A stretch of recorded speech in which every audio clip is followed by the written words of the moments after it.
এই ছোট ছোট বলেই না ওকে মাথার উপরে উঠিয়ে রেখেছে, তোমরাই উঠিয়ে রেখেছো। আমি ফোন কখন পেয়েছিলাম?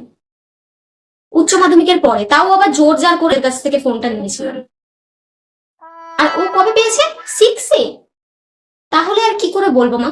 ও কিচ্ছু জানে না, ও কি করে পাশ করবে আমি জানি না। কিন্তু এখন আমি কি দেখবো? আরে ও কিছু ডিসকাস তো করবো আমার সাথে। আরে আমার টাইমে সাজেশন দেওয়ার জন্য লোক ছিল না, ওর টাইমে তো আমি আছি। তাও ও তো কিছু অন্তত জানো, তত জিজ্ঞেস করুক যে দিদি এটা কি হবে, তাহলে তুমি বলবো।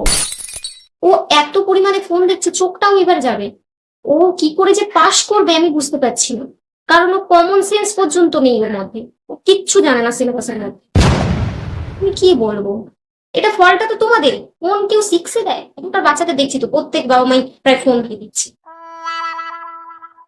আমাকে যেভাবে শাসন করেছো, ওর যদি 10% ওকে করতে না, ওর লাইফে কিছু একটা করে নিত, এটুকু বলে দিচ্ছি। তুমি বলছিলে না এক্ষুনি যে ওকে দেখতে, দেখ ও কি পড়াশোনা করেছে, কিচ্ছু পারছে না। এমন অবস্থা, ওকে জিজ্ঞেস করছি ফিউচারে কিছু প্ল্যান করেছে না, ও ফোন নিয়ে ব্যস্ত। ও ফোন দেখতে ব্যস্ত। ফোন থেকে চোখটা হাঁটালে তাহলে না আমার কথা কানে ঢুকবে। ও কি করবো আমি তোমায় বলছি না, প্রথমে ওর ফোন নিয়ে নাও, তারপর ওর বাইকটা নিয়ে নাও। ব্যাস, তাহলে দেখবে কিনা দাঁড়িয়ে যাবে ঠিকই। কোনো না কোনো ফিউচার প্ল্যান ও ঠিকই চলে আসবে।